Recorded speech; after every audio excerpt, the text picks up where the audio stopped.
Hello everyone. Today we can make a code for object seeker using Python code in pictoblox. This is a code for object seeker.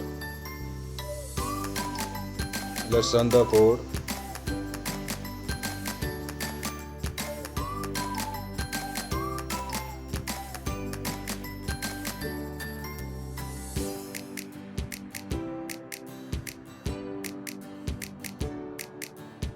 When the bounded box detects the object, it shows the object name. Let's try with another background. Let's run the code.